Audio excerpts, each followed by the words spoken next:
tardes a todos. Aquí tenemos el libro Historia de los Pueblos Bárbaros de Europa, que es el libro que viene a presentar Gonzalo. Lo presentamos online, ¿vale? Porque se presentó online en su día, pero nos faltaba presentarlo aquí. Se ha alargado mucho en el tiempo la posibilidad. ¿Por qué?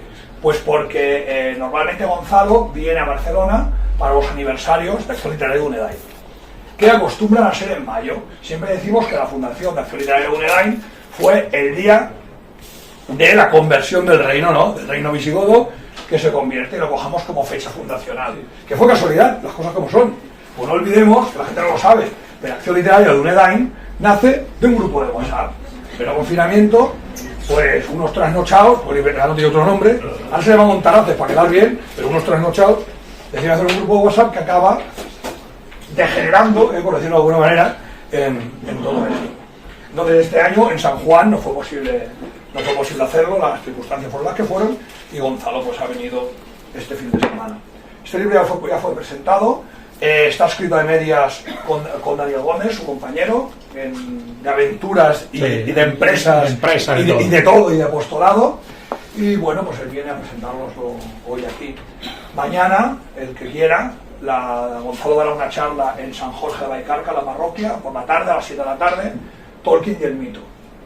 Pero al final, aparte, que no será una presentación de nada, no sé de qué hablar, yo le dije, vente hombre, lo monta la sociedad de Tolkien. Bueno chicos, muchas gracias a todos, ¿no? por haber venido. Presentaremos el libro, luego se puede intercambiar pues, opiniones. Intentemos, por favor, os lo pido siempre, porque luego me tengo que cabrear, estar ahí detrás de la barra chillando y tal. No hagamos una charla extra, es decir, te apetece montar una conferencia, hablas con Javier y la montas. No te montes tu conferencia para él. Cosas que queráis aprovechar, de preguntarle a él. Y poco más. También os quería decir una cosa muy importante, el tema de Valencia, que hemos estado antes hablando aquí. No donéis a los de siempre, no donéis al Cáritas, no donéis a la Cruz Roja. Buscad a gente que conozcáis, que cojan coches, furgonetas y vayan a trabajar. No hace falta de nada. De aquí un mes o dos ya veremos. La realidad de ahí va cambiando muy rápidamente. De aquí un mes o dos ya veremos. Pero a día de hoy no hace falta de nada. Lo que falta es músculo, fuerza, voluntad, o las que sepáis hacer. Ayer había por ahí, me dejaron una tuna tocando y liándola por la noche. Pues ahora toca la guitarra, ahora te toca la guitarra. Pero dejaros de mantas y de historias, y la no para la abuela que no queréis, y todas esas cosas que hace la gente, porque al final eso no vale para nada. Pues nada, poco más. Muchas gracias a todos por venir y os dejo con el artista. Hoy no estoy muy inspirado, muchas veces digo chorradas, pero hoy estoy cansado. Venga, abajo. Y bueno, para mí un honor volver al Club Empel, de nuevo, Acción Literaria Dunedain. He venido aquí en varias ocasiones, para mí es un gustazo reunirme con personas afines que están buscando a través del estudio y de la comprensión de la realidad, bueno, pues los desafueros de nuestro tiempo y cómo superarlos. Así que un honor estar aquí de nuevo. Venimos a hablar del libro Historia de los Pueblos Bárbaros de Europa. Libro que se publicó junto a mi compañero Daniel Gómez Aragonés. Un libro que ahora explicaré, se divide en dos partes. Una primera parte escrita por mí, una segunda parte escrita por mi compañero Daniel Gómez Aragonés, que también señalaré su parte, aunque él no esté hoy aquí con nosotros. Entonces, fijaos, Historia de los Pueblos Bárbaros de Europa. Fijaos lo que os digo. Las raíces de la identidad tradicional europea. Las raíces de la identidad tradicional europea. Grecia, Roma, la cristiandad y los bárbaros. Por lo general se obvia que en las raíces de la identidad tradicional europea juega un papel fundamental el mundo bárbaro, el mundo celtogermano. Normalmente se habla de la filosofía griega, Platón, Aristóteles, incluso de la propia épica griega, Homero, es un basamento de Europa.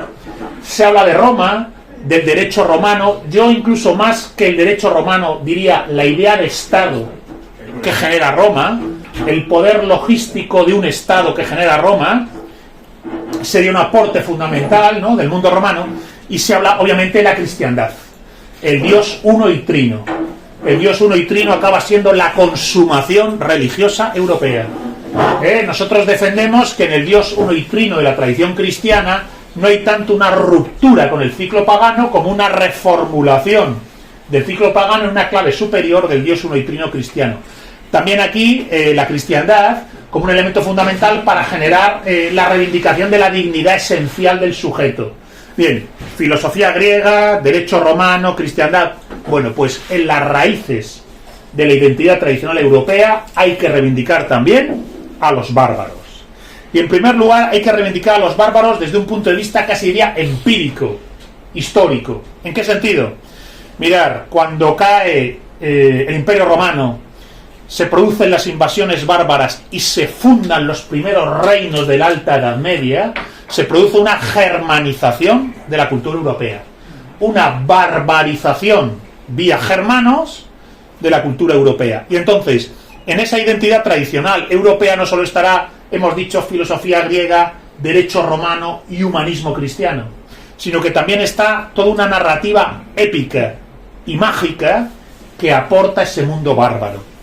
Hay al mismo tiempo una literatura medieval que, empapándose de dicha épica y de dicha magia del mundo bárbaro, genera un etos heroico, una espiritualidad heroica que es fundamental para entender la cristiandad medieval. Y por otro lado, se da un tema para mí apasionante, que es el pensamiento mágico respecto del mundo natural, la naturaleza como escenario encantado, que aparece en infinidad de mitos y leyendas medievales. Bien, ese mundo encantado es al mismo tiempo continuación de la tradición bárbara, fundamentalmente del mundo celta, también del mundo germánico.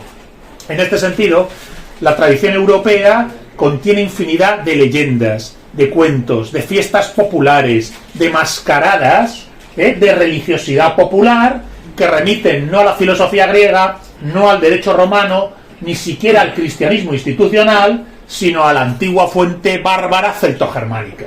En este sentido, el punto de partida del libro, es decir, Grecia, Roma, la cristiandad y los bárbaros. Y decir los bárbaros porque la propia evidencia empírica, histórica, nos permite reconocer en el mundo celtogermánico una pata más de la identidad tradicional europea.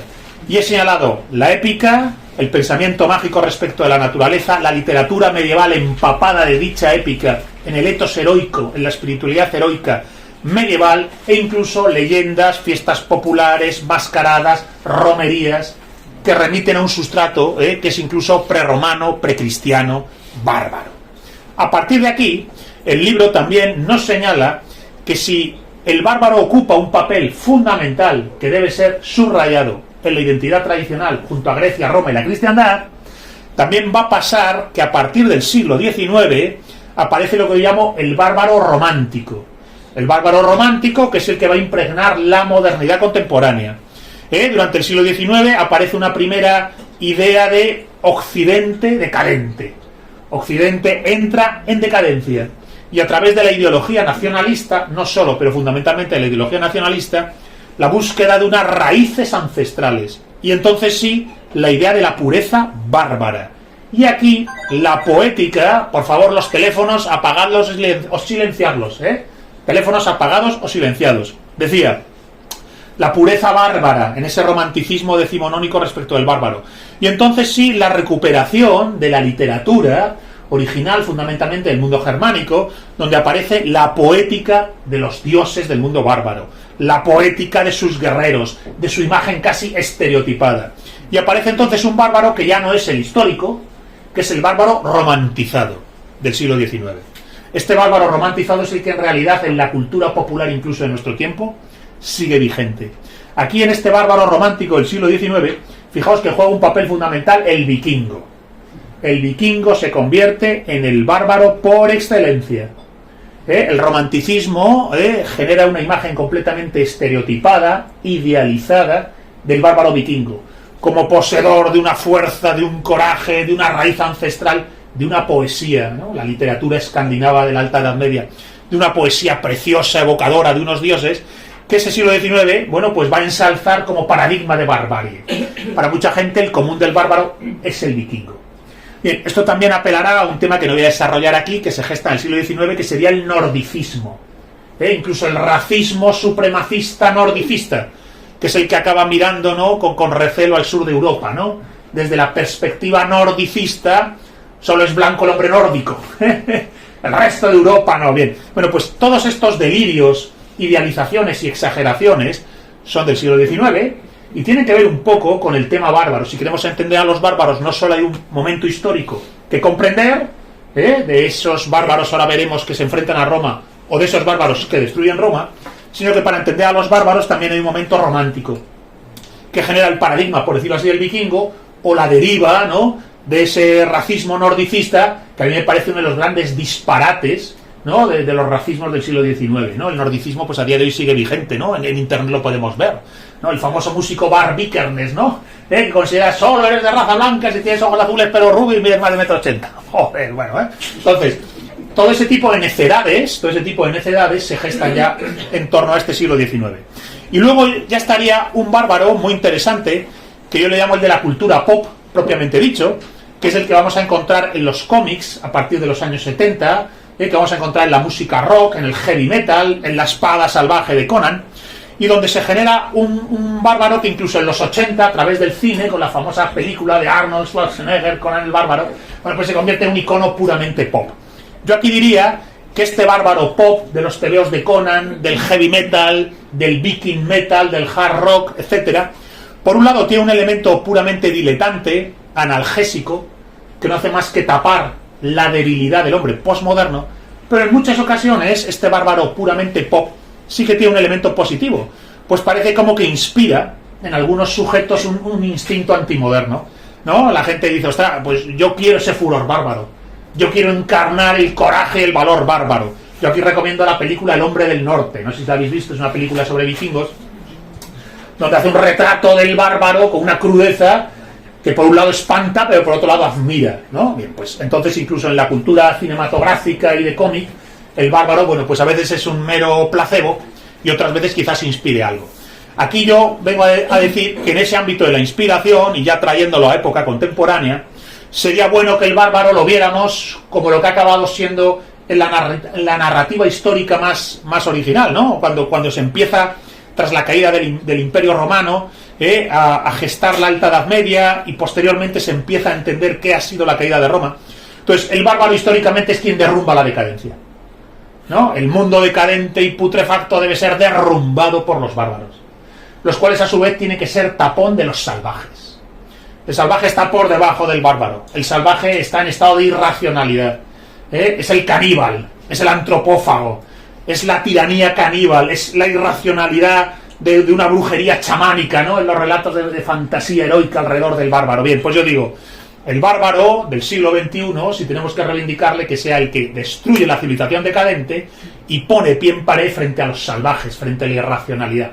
Siempre digo que simbólicamente Europa tiene que volver a ser bárbara para destruir su propia decadencia y para frenar en seco la irracionalidad, por ejemplo, del yihadismo, el islamismo o la presencia de la antropofagia religiosa del Islam radical. Bien, hasta aquí unas coordenadas básicas en las que yo me muevo, uno, para estudiar al mundo bárbaro, y dos, para traerlo a colación en los tiempos que corren y ver qué papel puede ocupar en una cultura popular, en una especie de narrativa contemporánea respecto del arquetipo bárbaro. Bien, señalado entonces muy sucintamente la cuestión, el libro propiamente dicho se divide en dos partes. Una primera parte, que escribo yo, que llamamos Los bárbaros frente a Roma, y una segunda parte que escribe mi compañero Daniel Gómez Aragonés y que serían Los bárbaros contra Roma. En Los bárbaros frente a Roma, básicamente el trabajo se centra en el mundo celta. Mundo celta que ha sido mi especialidad en el ámbito del estudio universitario, en mi tesis doctoral. Y la segunda parte, Los bárbaros contra Roma, se centraría en el mundo germano. Porque, de una manera un poco paradigmática, los bárbaros básicamente son el mundo celto-germánico. Incluso en las propias fuentes grecolatinas, el bárbaro es o celta o germano, mayormente. Entonces, el libro se dividirá en esas dos partes. La primera parte, los bárbaros que sufren el avance de Roma. La segunda parte, Roma que sufre la agresión de los bárbaros. Es un proceso histórico que ocupa varios siglos, quizás del 400 antes de Cristo, del 400 antes de Cristo al 400 después de Cristo. Fijaos, cuando los galos saquean Roma es el año 390 antes de Cristo. Cuando Alarico saquea Roma es el 410 después de Cristo. Entonces los bárbaros están al principio de Roma y al final. Y decir que están al principio de Roma y al final de Roma es fundamental porque Roma es el eje axial de la historia antigua. Es decir, Grecia y Roma son como dos pilares de la Europa antigua, y esos dos pilares tienen a los bárbaros al principio y al final. De ahí la relevancia histórica del bárbaro. Es decir, más allá del bárbaro decimonónico, del bárbaro romántico, del paradigma vikingo, del delirio nordicista o del bárbaro pop, de las películas, del heavy metal o del hard rock, más allá de todo eso, históricamente hay un mundo bárbaro que amenaza al mundo grecorromano, que el mundo grecorromano le responde hasta aplastarlo en según qué regiones, Galia, Hispania, Britania, y que finalmente, bueno, en las postrimerías del imperio, en el imperio decadente, el bárbaro vuelve y arrasa con Roma, pone fin a Roma, aunque en realidad la reformula. Los reinos cristianos de la Alta Edad Media, ahora lo veré, lo señalaré, son una síntesis de bárbaros, básicamente germanos, de Roma y de cristiandad.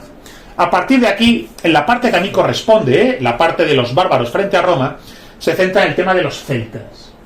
Y aquí yo en el libro planteo en primer lugar una suerte de etnogénesis de lo celta, a partir de la edad del bronce y de la edad del hierro. Primero una etnogénesis en un celtismo continental, en Centro Europa, que rápidamente se va trasladando a la fachada atlántica. Al final el mundo celta es característico de la fachada atlántica europea, y en este mundo indoeuropeo de la fachada atlántica, que genéricamente llamamos celta, se da un fenómeno también muy interesante, que son pervivencias del sustrato neolítico. Es decir, el antiguo sustrato preindoeuropeo impregna en determinadas fórmulas religiosas o culturales del mundo celta. En España es especialmente patente, no ya porque tengamos unos celtíberos, sino porque los propios íberos, como explico en el libro, son ecos lejanos del antiguo sustrato preindoeuropeo, del antiguo sustrato neolítico. Aunque es verdad que esta es una cuestión que todavía está pendiente de discernirse en según qué ámbitos académicos. En todo caso, yo distingo tres provincias de la céltica europea. Uso el término céltica europea de una manera genérica para hablar de lo que serían las regiones de Europa ocupadas por estos celtas, en un proceso histórico amplísimo. Imaginad del año 800 antes de Cristo, del año 800 antes de Cristo hasta, no sé, el primer siglo después de Cristo, hay un proceso histórico completo de asentamiento del mundo celta y de desaparición paulatina del mundo celta conforme va quedando conquistado por Roma. Entonces yo me centro en, por decirlo así, las tres provincias fundamentales de la céltica europea, que serían la Galia, Britania e Hispania. Hay que subrayar que existe una céltica hispánica. La céltica gala es la céltica paradigmática, la céltica británica, que es la que además, bueno, pues quizás permite la pervivencia a lo largo del tiempo de mayor cantidad de elementos del sustrato celta a pesar de la cristianización o de la romanización. Y finalmente la céltica hispánica, que no siempre se comprende, no siempre no siempre se subraya o se comprende a la hora de discernir la identidad tradicional española, como en la España prerromana hay toda una dimensión céltica. Yo siempre digo que España tiene como 3-4 áreas geográficas: la España mediterránea y meridional, que es la España ibérica; la España de interior y mesetaria, que genéricamente fue la España celtibérica; y la España atlántica y cantábrica, que fue la España más céltica, aunque hay quien discute esto, ¿no? Dirá que en realidad el mundo astur o el mundo cántabro son indoeuropeos protoceltas, indoeuropeos arcaicos. Yo aquí me atengo a la tesis de Martín Almagro Gorbea. Para mí es el gran experto en la céltica hispánica, y más allá de los grados de arcaísmo que se pueden rastrear en galaicos, lusitanos, astures y cántabros, bueno, pues todo ese arco atlántico participa de la celticidad. En cualquier caso, aunque solo sea a nivel divulgativo, creo que es correcto subrayar la existencia de esa céltica hispánica. Bien, pues 3 provincias para la céltica europea: Galia, Britania e Hispania. Bien, pues yo lo que planteo en mi libro, en la parte del libro que yo escribo, es cómo la amenaza celta en el siglo IV-V antes de Cristo, la amenaza celta sobre el Mediterráneo, propicia una reacción paulatina del Mediterráneo, que va a ser galvanizada por Roma. Roma en realidad devuelve el golpe. Tenéis que pensar que hay un momento en que los celtas se van desbordando sobre la antigua Grecia y sobre la península itálica, cuando Roma apenas es una pequeña ciudad-estado. Y es una amenaza terrible, descrita por las propias fuentes y crónicas grecorromanas como una amenaza casi existencial. Hay que pensar que los celtas llegan a plantearse saquear el santuario de Apolo en Delfos, el lugar más sacrosanto de la Grecia clásica. La horda celta pretende saquear el santuario de Apolo. Y los galos atacan Grecia, los galos atacan también Roma, llegan a saquear Roma en el año 390 a.C. en una derrota aplastante sobre una Roma que todavía es una pequeña ciudad-estado incipiente. Entonces, daría la impresión, y así lo planteo en el libro, de que el mundo grecorromano queda hasta cierto punto traumatizado de la amenaza celta. Las propias descripciones que se hacen, sobre todo en Grecia, de cómo van llegando los galos a Grecia. Recordad que cruzan incluso la actual Turquía y se asientan allí, los gálatas. Ocupan el interior de Turquía, son galos asentados en el interior de la actual Turquía. Entonces, hay una sensación de que ese mundo civilizado y urbano que ha surgido en el Mediterráneo grecorromano, ese mundo ya ciudadano del mundo grecorromano, no está capacitado a priori para hacer frente al orden tribal, guerrero, bárbaro que traen los galos. Digo a priori porque los griegos se organizarán para evitar el saqueo del templo de Apolo, evitan la destrucción del santuario de Apolo, y por supuesto Roma jura venganza. Entonces yo explico que en el libro explico cómo Roma paulatinamente va subiendo al norte, va ocupando la península itálica hacia el norte, y la va ocupando con la idea siguiente: mientras los galos no estén expulsados al otro lado del valle del Po, al otro lado de lo que sería el norte de Italia, la llamada Galia Cisalpina, mientras no les echemos de allí o estén controlados, Roma siempre estará amenazada. Y entonces, a partir de la batalla de Telamón, donde se produce una gran derrota sobre los galos, pero donde los propios romanos ya ven por primera vez, lo describen, el guerrero furibundo que lucha desnudo, que cuando ve que la batalla está perdida, se desnudan, se ponen a cantar, a bailar con la alegría de saber que van a morir, espada en mano, y los romanos dicen: ostras. Entonces pelean desnudos esos galos, mueren todos, con la alegría del combate, la alegría heroica. Entonces los romanos van avanzando hacia esa Galia Cisalpina, que significa la que pilla a este lado de los Alpes, y hasta que no controlan la Galia Cisalpina, Roma no está tranquila. Pero tampoco Grecia. Es decir, el mundo grecorromano, el Mediterráneo grecorromano, avanza para asegurar su frontera norte de los galos. A partir de aquí, el avance romano ya no cederá. Roma es una potencia de una ambición que deslumbra. Cuando estudias la historia de Roma te deslumbra su ambición. Creo que en el libro lo desarrollo. En parte los bárbaros, aunque son capaces de ganar batallas, aunque son capaces de incluso aterrorizar a los romanos, los bárbaros no pueden ganar. No pueden ganar porque Roma tiene una potencia estatal que los bárbaros de orden tribal no poseen, y porque Roma tiene un sentido histórico de sí misma que los galos y los hispanos y los britanos no tienen. Entonces, cuando Julio César se decide conquistar las Galias, parecería que está diciendo: no solo echamos a los galos del norte de Italia, es que hasta que la Galia no esté romanizada, Roma no va a estar en paz. Se mueven en esas coordenadas. Las fuentes grecolatinas incluso a veces lo señalan así abiertamente. Entonces yo en el libro planteo que a la hora de estudiar los bárbaros frente a esa Roma, los estudio pues en el proceso que hace Roma: la Galia Cisalpina, la Galia Transalpina, la actual Francia, y luego el salto a Britania. El salto que hace Roma a Britania es una continuación de las guerras galas. Julio César ya cruza a Britania. Él pelea contra los belgas al norte de la Galia, considera que son los galos más feroces, y sabe que los belgas del continente vienen de Britania. Y entonces él dice: tengo que atacar el sur de Britania y que se sepa que existe la autoridad de Roma.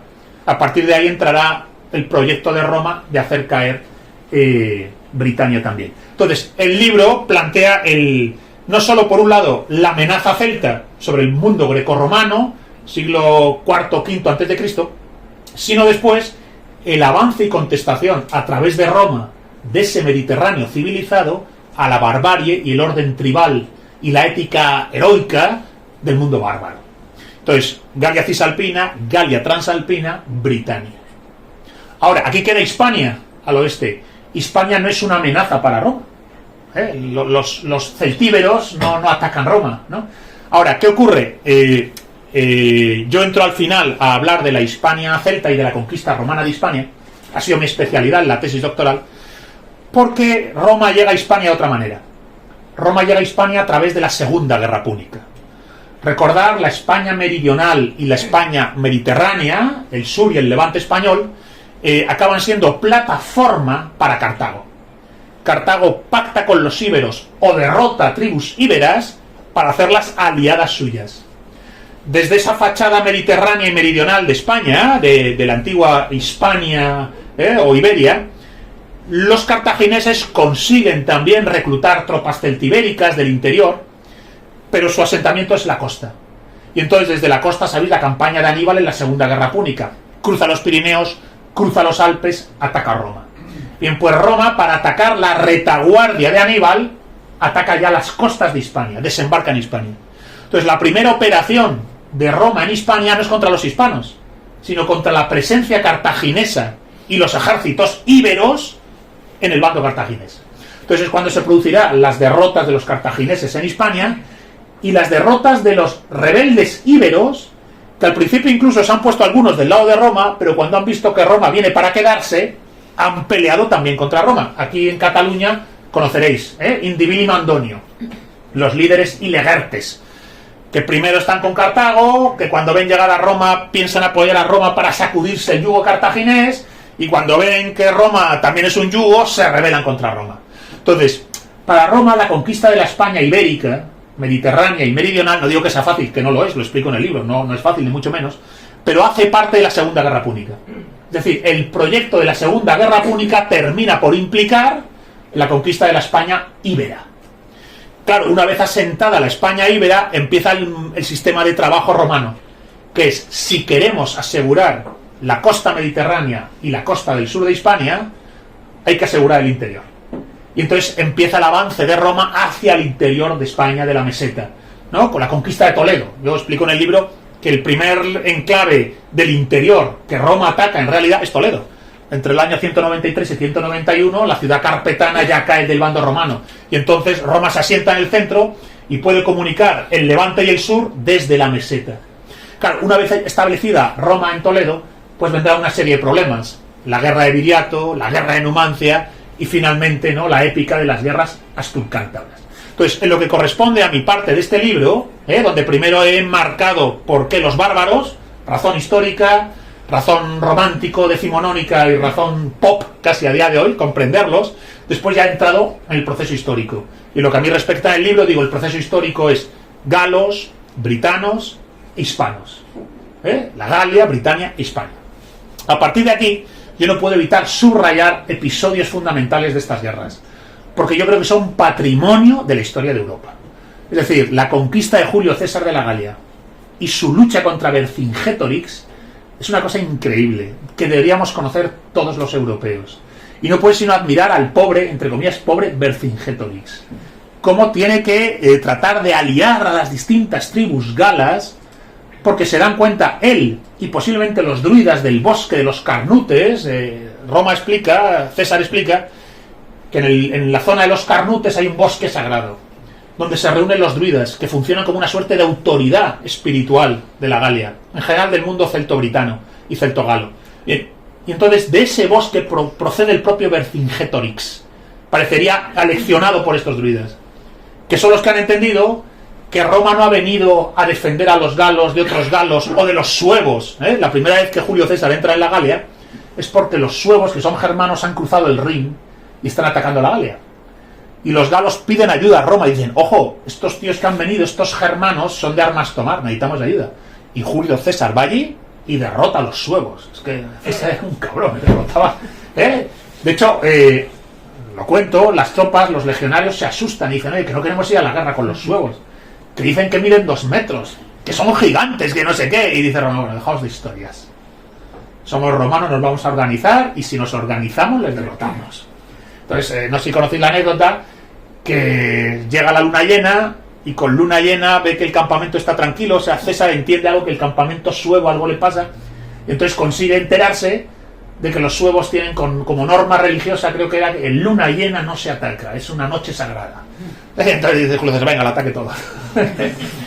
En fin, bueno, son anécdotas que voy desarrollando en el libro. En todo caso, La guerra de Vercingétorix merece la pena señalarla. La conquista de Britania tiene dos momentos increíbles. Por un lado, la rebelión de Boadicea. Boadicea, su marido, ha pactado con los romanos, una suerte de convivencia. El día que muere su marido, los propios legionarios y centuriones abusan de Boadicea, abusan de sus hijas, le roban las tierras y abusan de los britanos. Y Boadicea dice, esto no lo voy a consentir. Entonces llama al alzamiento generalizado contra Roma y los colonos. Entonces Boadicea arranca una guerra de exterminio. No hacen prisioneros, no dialogan con nadie ni nada. Toda ciudad que esté colonizada por Roma es destruida hasta los cimientos. Londres es quemada hasta los cimientos. Cualquier colono romano o britano filorromano que Boadicea coge, lo empalan, lo descuartizan, lo matan. Es una guerra de furia total. Entonces aparece el famoso discurso de Boadicea, que leeré ahora un fragmento. Es un discurso muy interesante en lo que respecta a Roma como decadencia y el bárbaro como portador de una cierta pureza primordial. Eso ya aparece en Tácito, cuando nos cuenta el discurso de Boadicea. Y luego finalmente la España celta, que es que tiene 3 guerras, que si España no fuera gilipollas, y cuando digo España, la contemporánea, ¿verdad?, que tiene un problema con su propia historia, consigo misma, ya habríamos hecho una superproducción cinematográfica de Viriato, de Numancia, de los cántabros y de los astures de Monte Merulio. El propio Cervantes, los que hayáis leído mi libro Hispanofilia, lo sabéis, el propio Cervantes hace una obra de teatro sobre Numancia, porque es una historia que impresiona, el coraje numantino, que no se rinden, que se suicidan antes que dejarse coger, ¿no? He de decir que cuando ya Roma está atacando a los íberos, no sé si conocéis el asedio de Sagunto, es una ciudad íbera, Arse. Ya los íberos en Sagunto, antes que rendirse, se suicidan. Esto es una cosa que se repite en Calahorra también. La toma de Calaburris, una ciudad celtibérica, los celtíberos de Calahorra se quitan la vida antes que ser prisioneros. Entonces, bueno, pues en la guerra de Numancia, en la guerra de Viriato y en las guerras asturcántabras, teniendo en cuenta que son nuestros antepasados lejanos, ostras, bien está tenerlos presentes, ¿no? Yo siempre digo que la España prerromana es el Urvolk, el pueblo originario español. Y lo digo yo, y con mucho gusto de decir, ostras, lo digo yo, porque Cervantes dice lo mismo en su obra de teatro sobre Numancia, Si leéis el Cerco de Numancia, Cervantes viene a decir, los numantinos son los primeros españoles. Entonces, bueno, este es un poco el planteamiento que yo hago en mi parte. Entonces, dejadme que lea algunos fragmentos para un poco presentar algunas cuestiones del libro. Mirad, aquí en la página, veo que es la 39, cuando voy a hablar de los galos, esto es muy importante, lo señalo, porque en la imagen que vosotros tengáis en la cabeza estereotipada de un celta, la imagen estereotipada que tengáis del celta, que proviene a su vez del romanticismo del siglo XIX, en realidad lo que tenéis es la imagen del galo, de los galos que conocieron los romanos. Entonces yo digo, de todas las ramas de la Europa céltica, quizás la que de manera más paradigmática ha encarnado la propia idea de lo celta haya sido la rama del mundo galo. Y esto en gran medida es así porque es a través de las fuentes clásicas, de las fuentes grecolatinas, que recibimos un primer retrato prototípico de los celtas, a través de los galos.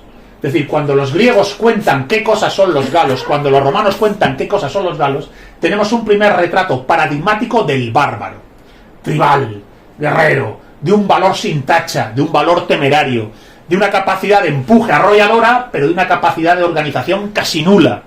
Roma acaba ganando a los bárbaros por luchar ordenadamente, frente al desorden o el tumulto, ¿no? La palabra que usan a veces es turba o tumulto. El bárbaro lucha en turba o en tumulto. Entonces, el galo como imagen paradigmática del celta para la cultura grecorromana. A partir de aquí será interesante ver cómo Roma llama celtíberos a los pueblos arébacos de Numancia, porque de todos los pueblos de la Hispania céltica son los más parecidos al celta continental, al galo. Mientras que astures, cántabros o galaicos, el propio Estrabón dice, son extremadamente arcaicos. Entonces aparece la idea del indoeuropeo protocelta, del celtismo arcaico de la fachada atlántica en España, pero también en Britania. Britania, en Gales o en Irlanda tiene un celtismo arcaico. En cualquier caso, mirad, de la guerra de César contra los galos, contra Vercingétorix, el duelo, porque es un duelo el que tienen Vercingétorix y Julio César, yo digo aquí, fijaos, la lucha de Vercingétorix contra César es sin duda alguna un episodio fundamental de la historia antigua de Europa, del patrimonio identitario e inmaterial de los europeos. sean estos europeos, franceses, italianos o de cualquier otra parte del solar europeo.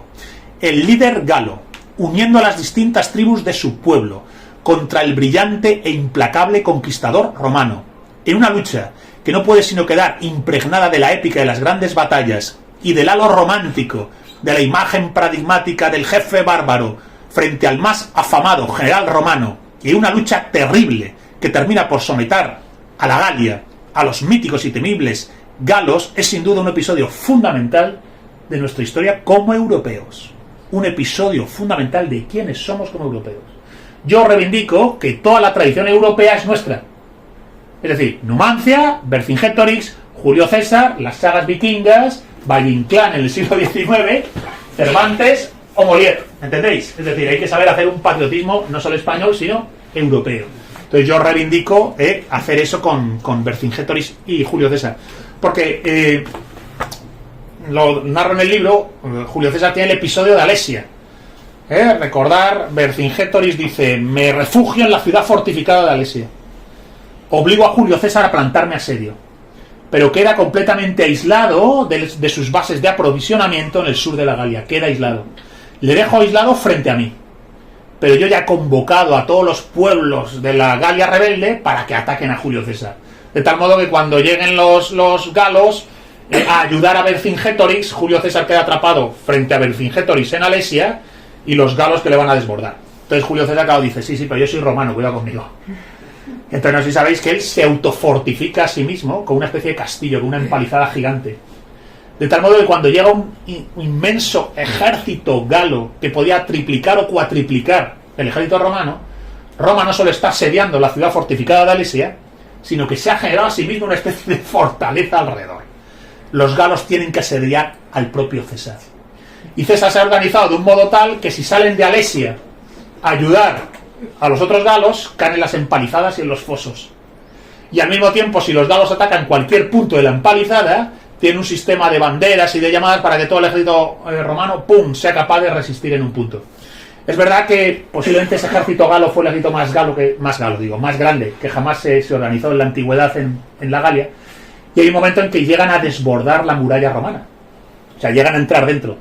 Que yo creo que es donde Julio César se jugó el todo por el todo. Dijo: ostras, si abren brecha y entran dentro, entonces ya estamos perdidos. Entonces, los romanos van perdiendo pie, entran en la empalizada, y entonces cuando Marco Antonio, mano derecha, sonará Marco Antonio, que acaba siendo amante de Cleopatra, bueno, pues sale de la empalizada y ataca por detrás a los galos.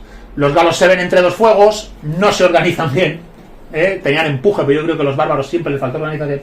Y ahí se desinflan, dejan de empujar, los romanos vuelven a cerrar la empalizada y la batalla está perdida. Vercingetorix se rindió y se equivocó. No tenía que haberse rendido, tenía que haberse suicidado. Lástima que no hubiera oído hablar de los celtíberos, de Numancia, ni de los íberos en Sagunto, ¿verdad? Porque fue llevado preso a Roma, encadenado durante 8 años en una celda a pan y agua sin ver el sol, para luego, humillado, demacrado, ser ejecutado en el foro romano. La verdad es que la crueldad de Roma y de Julio César con Vercingetorix es atroz. No puedes evitar generar antipatía frente a Julio César. Es un hombre de una crueldad implacable, psicópata. De hecho, Vercingetorix, cuando se rinde, o sea, cuando ve que no va a poder ganar, y lo cuenta así, ¿no?, las propias crónicas, Vercingetorix se arrodilla frente a Julio César y le dice: me entrego, acepto la derrota y te pido piedad para mi pueblo. Y Julio César dice: a ti te encadenamos, te vamos a tener torturado durante casi 8 años en Roma, y tu pueblo le encadenamos y lo vendemos como esclavo. Y todo ese dinero es para mí. Y me convierto en el hombre más rico de Roma, que me va a permitir dar un golpe de estado, lo sabéis, ¿no?, proclamarse emperador perpetuo, atacar el propio establishment romano. ¡Ostras! Yo creo que ahí, lo señalan en el libro, el mundo bárbaro se mueve en unos códigos caballerescos que no entiende lo que es la guerra propiamente dicha en términos militares. Roma no tiene ningún código que no sea la victoria. Mientras que Vercingetorix se cree que por rendirse y ofrecerse él va a salvar a su pueblo. Pues no va a salvar nada. A ver. Por eso los numantinos igual dijeron: no, aquí no se rinde nadie, nos suicidamos todos. Entonces es la caída de Vercingetorix, que lo señalo por aquí, lo tengo. La verdad es que es conmovedora, ¿no? Dice... vaya, no lo voy a encontrar ahora. Sí, dice, fíjate. Oye, pues no sé dónde lo tengo. Ahora contaba el fin de Vercingetorix. Bueno, es lo que os he señalado. Cómo acaba siendo, bueno, pues humillado durante varios años en lo que sería, dice, el avance de Roma sobre las tierras bárbaras continuará. Y en gran medida lo hará como inercia la conquista romana de las Galias, saltando ahora a Britania e incluso a Germania. A tierras bárbaras que en este caso no serían tanto una amenaza como una frontera frente a los muros en marcha de Roma. Bueno, el caso es que yo creo que el ataque de los galos a Roma en el año 390 a.C. se cierra el día que Vercingetorix se rinde y Julio César se lleva una cantidad ingente, miles y miles de galos encadenados como esclavos a Roma, ¿no? Se puede decir, la amenaza celta termina. A partir de ahí, el salto a Britania. La presencia de Roma en Britania es muy romántica, muy literaria, se ha hecho mucha literatura. Recordar, hay una legión entera que se pierde en las brumas, ¿no?, de la actual Escocia. Se construye el muro de Adriano, al norte del muro de Adriano viven los pictos. En la isla de Inismona, que creo que antes se me ha pasado a decirlo, está el santuario druídico por excelencia. Los druidas son la autoridad espiritual y religiosa de Britania. Los druidas están convocando a la guerra a los silures, a los galeses, y por eso los generales romanos atacan la isla de los druidas, aunque no hay armas ahí. Los druidas son como los brahmanes de la India, no empuñan armas, viven en estado de, se diría, no violencia, ¿no? Bueno, pues llega y les mata a todos. Como diciendo, no tienen armas, pero son los que dan la orientación a la guerra, ¿no? Hay que acabar con los druidas si queremos acabar con la rebeldía britana. Bueno, pues fijaos, dejadme que os lea también algún fragmento, porque lo de la conquista de Britania la verdad es que es muy muy interesante.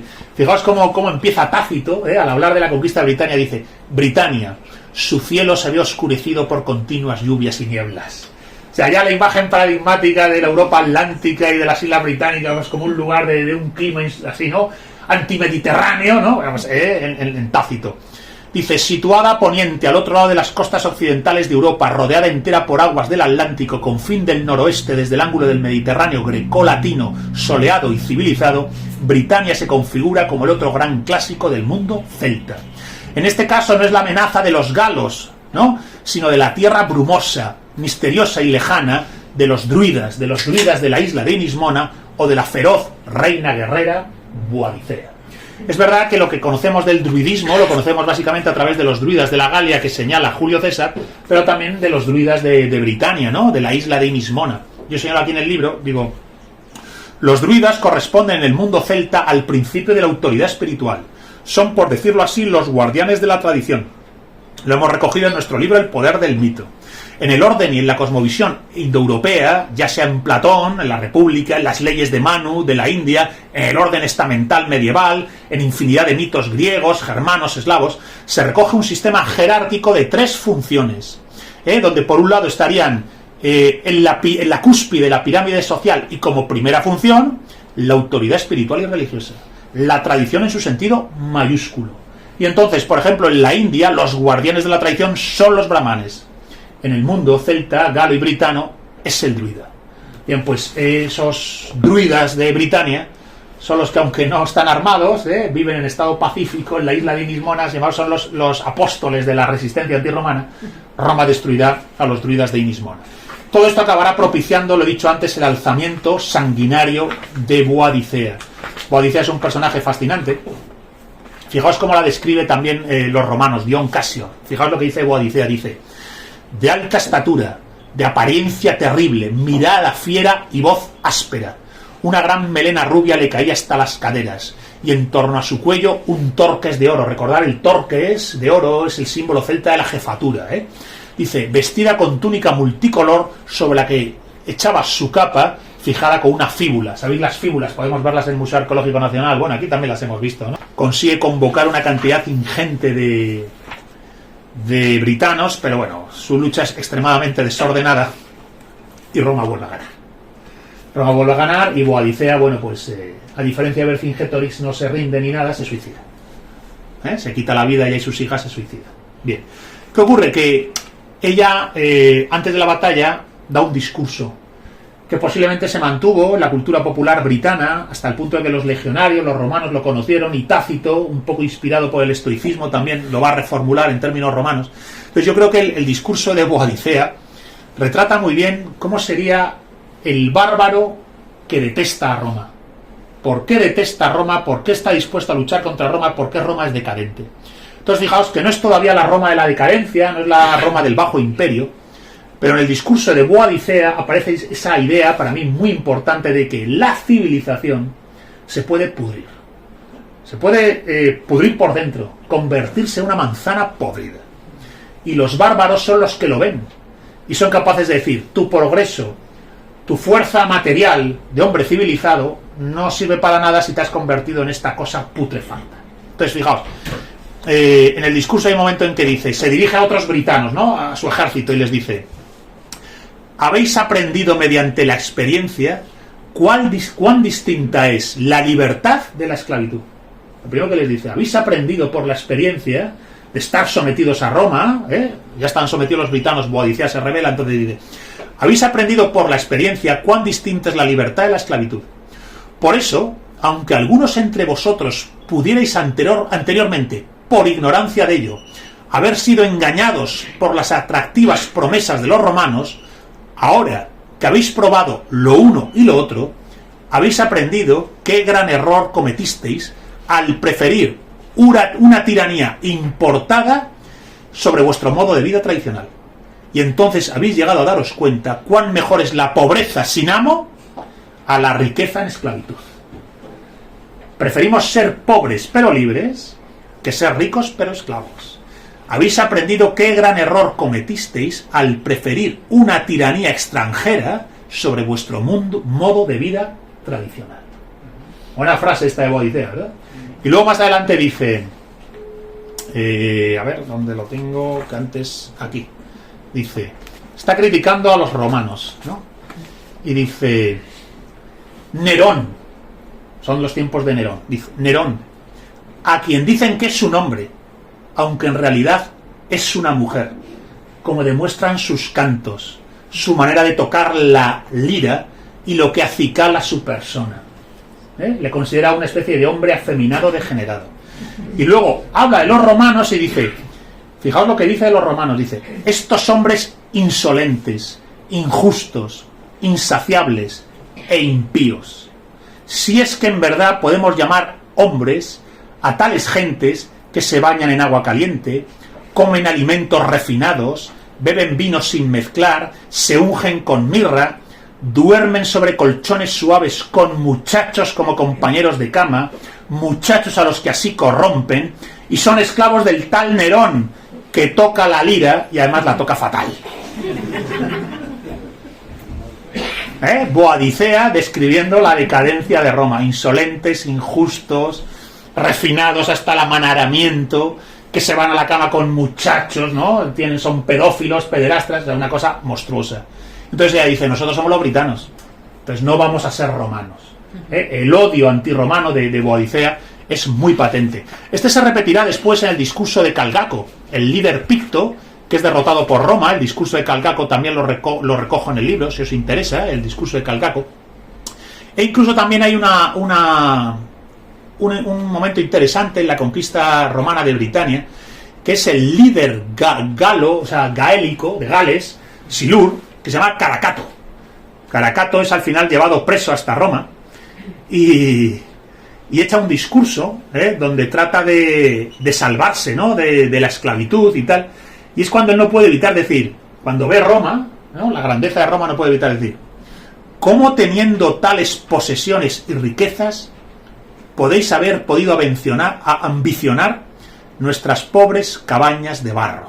Fijaos, cómo teniendo Roma tales posesiones y riquezas puede haber ambicionado nuestras pobres cabañas de barro. Los galos, de hecho los propios romanos dicen que los britanos son especialmente arcaicos, viven entre los árboles, en chozas de barro, son especialmente pobres en relación a Roma. Entonces, este líder Caracato dice, oye, ¿qué os pasa? ¿Vivís en ciudades de mármol y piedra? ¿Qué coño queríais de nuestras humildes chozas de barro, ¿no? Entonces, bueno, todos estos elementos vienen a su vez de las propias fuentes romanas, donde yo creo que hay un ejercicio de estoicismo, de filosofía estoica, donde utilizan al bárbaro como espejo de contraimagen.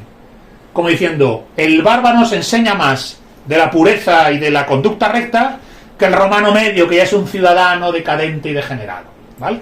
Bien, pues, la conquista de la Galia, la conquista de Britania, ya me estoy alargando un montón, a ver si no me alargo mucho más. La conquista de Hispania. Bien, esto es una pasada. Viriato, Numancia, las guerras asturcántabras. Fijaos, Julio César conquista la Galia en 8 años. Solo la guerra de Viriato dura 8 años. La guerra de Numancia se prolonga 20 años. Es una locura que una pequeña ciudad celtibérica fuera capaz de echarle un pulso a Roma 20 años seguidos. De hecho, yo estoy convencido de que cuando ya Numancia cae, en parte es por agotamiento demográfico. Roma no deja de tener soldados, no deja de tener medios. Los arévocaos y Numancia, si se tiran 20 años de guerra, se quedan sin gente, sin medios, no tienen recursos. Pero 20 años echándole un pulso a Roma. Y luego las guerras asturcántabras, 10 años seguidos de guerra asturcántabra. Entonces, dejadme que lea algunos fragmentos porque son bastante interesantes, y bien estaría que la juventud en España, en lugar de estar con las gilipolleces del TikTok, del reggaetón, del Instagram, del puto telefonito móvil, leyeran sobre Viriato y dijeran, en lo que pueda tengo que emular a este hombre, ¿vale? Mejor que estar aquí pendiente de las chorradas postmodernas, en lo que pueda tengo que emular a este hombre. Fijaos, dejarme que lea el fragmento, aunque sea del funeral de Viriato, porque es especialmente... fijaos, el funeral de Viriato, digamos que parece un funeral vikingo, dice: tras haber adornado a Viriato del modo más espléndido, le prendieron fuego sobre lo alto de una pira funeraria y le inmolaron numerosas víctimas. Por secciones la infantería y la caballería marcharon alrededor del cadáver mientras entonaban cánticos al modo bárbaro, para después sentarse todos en torno al fuego hasta que la hoguera se extinguió. Una vez concluido el ceremonial, iniciaron un certamen de combates singulares sobre su tumba. Qué pasada, ¿no? Queman en la pira funeraria y luego luchan por parejas, ¿no?, frente a la tumba. Y fijaos lo que decían los propios romanos en la cita de Apiano y la cita de Dion Casio. Dice: Viriato consiguió que durante los 8 años que duró sus guerras contra Roma, un ejército constituido por elementos diversos de distintas tribus, lusitanas, betonas, cántabras, turdetanas, túrdulos, dice, nunca se rebelara y siempre fuera sumiso y resuelto a la hora del peligro. Fue el que más dotes de mando tuvo entre los bárbaros, el más atrevido ante todo y por delante de todos, y el más presto y generoso en el reparto del botín, pues nunca aceptó tomar una parte mayor, aunque continuamente se le animase a ello, e incluso lo que tomaba se lo entregaba a quienes más se habían destacado en la lucha. Viriato estaba satisfecho con cualquier comida que tuviese, con cualquier bebida se satisfacía, la mayor parte de su vida la pasó al raso, y estaba satisfecho con lo que la naturaleza le daba. En consecuencia, Viriato era indiferente al calor o al frío. Satisfacía todas sus necesidades con cualquier cosa que encontrase a mano, como si fuera la mejor, y llevaba adelante la guerra no por la búsqueda de ganancia personal, o de poder, o ni siquiera por la ira o la venganza, sino por el placer de las hazañas guerreras, pues se consideraba amante y señor de la guerra. Viriato consideraba que la autosuficiencia era su mayor riqueza, y la libertad su patria, y la supremacía derivada del valor su más segura posesión. Toma ya. Viriato consideraba la autosuficiencia su mayor riqueza, la libertad su patria y la supremacía derivada del valor su más segura posesión. Una juventud rebelde, realmente antisistema, se inspira en Viriato y no en las basuras de las ideologías posmodernas, coño. Fijaos también sobre Numancia, el final de Numancia, ¿no? El final de Numancia, bueno, pues lo sabéis, Escipión hace un asedio, les mata por hambre y por sed, los numantinos desesperados ya se ven casi obligados, se comen sus propios cadáveres, ¿no?, de sus muertos. Entonces dicen, oye, ¿qué hay que hacer aquí para rendirse? Entonces le dicen los romanos, bueno, pues tenéis que entregar las armas aquí y al día siguiente os entregáis vosotros acá, os ponemos las cadenas y os vais de esclavos a Roma. Y entonces Retógenes, el último líder numantino, pues volvió a Numancia y dijo, señores, hasta aquí hemos llegado. Entonces quemaron la ciudad hasta los cimientos, la quemaron entera y se quitaron la vida, se suicidaron. Bien hecho. ¿Qué vas a ser, esclavo de Escipión ese? Si aquí se está de paso, señores. Si aquí nadie se va a librar de morir. Mejor morir con orgullo que vivir hecho un esclavo de mierda. Vercingétorix se equivocó. Entonces, fijaos lo que dice la fuente romana sobre el último jefe de Numancia, Retógenes. Que esto de nuevo es digno, claro, a Cervantes le inspiró. A Cervantes, el fin de Retógenes le inspira una obra de teatro en la que dice que los numantinos son los primeros españoles.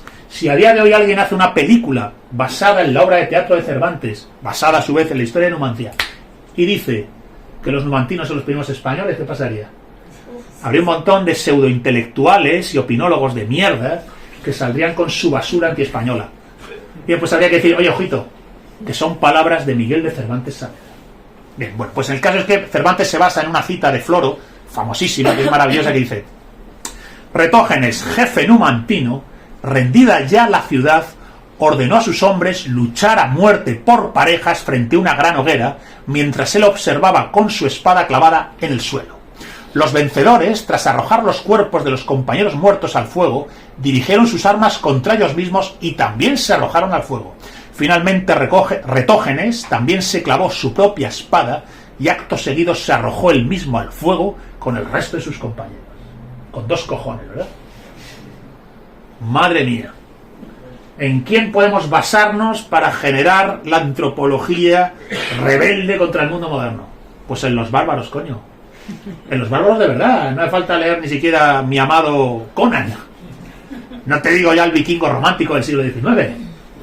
Basta con acudir a las fuentes clásicas de quién era Viriato, quién eran los numantinos o quién eran los astures y cántabros. Porque hay que decir además que Viriato derrota un ejército consular. Estaban los ejércitos que se mandaban, por decirlo así, estaba el pretor, el propetor y el cónsul. Bueno, eran como estados de gobierno de la provincia. Bien, el ejército consular es el ejército más grande que puede tener un gobernante de provincia.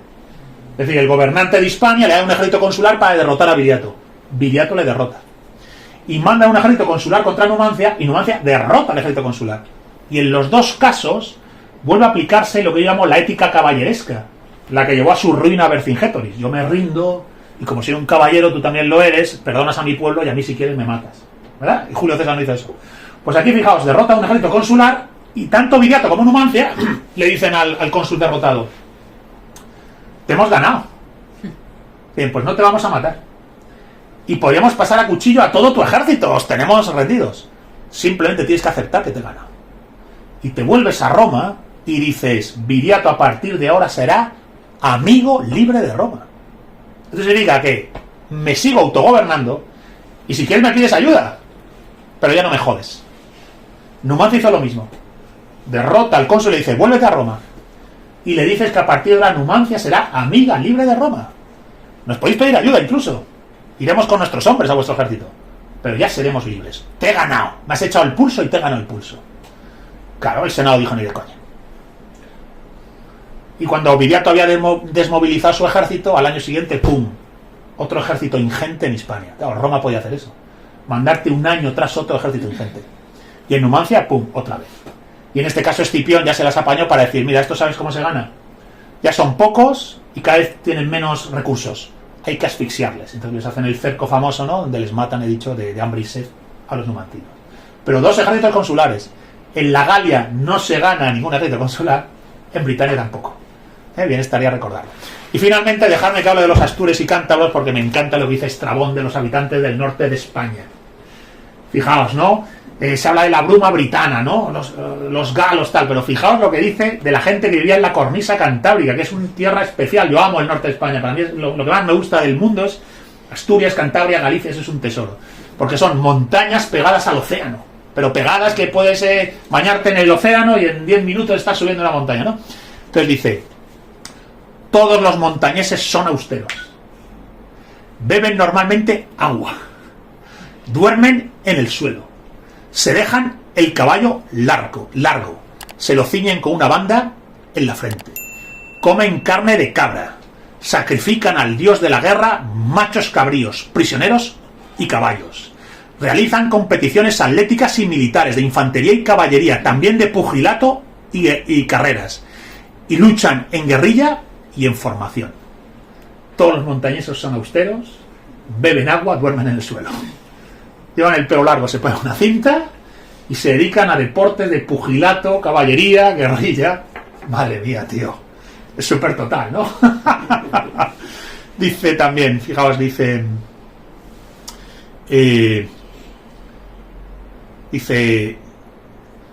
allá, esto lo escribe Estrabón cuando ya el norte de España está conquistado, está integrado en Roma.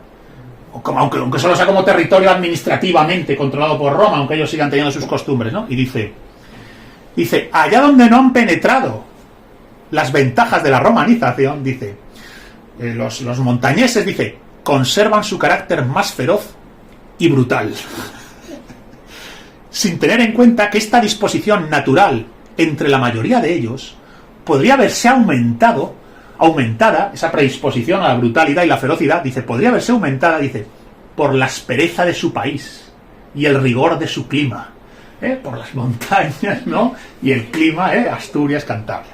Bueno, las guerras asturcántabras están llenas de momentos de una épica increíble. Los astures y cántabros se niegan a rendirse, pelean hasta la muerte, es una cosa que impresiona a los propios cronistas romanos. Yo siempre cuento la anécdota del Monte Medulio, ¿no? Que creo que la tengo por aquí. Fijaos, los astures, los últimos astures, yo digo que el Monte Medulio posiblemente son las médulas en el Bierzo, y entonces en la escena del Monte Medulio, que la debo tener por aquí, ostras, me habré equivocado, 186, aquí dice, fijaos, los astures se suben a lo alto del Monte Medulio, y entonces los romanos les ponen un cerco al monte, les impiden salir, y desde cada esquina del monte van subiendo los romanos a por unos tipos que se han encastillado arriba en lo que era su montaña sagrada, posiblemente era su montaña sagrada, es el último reducto de resistencia astur.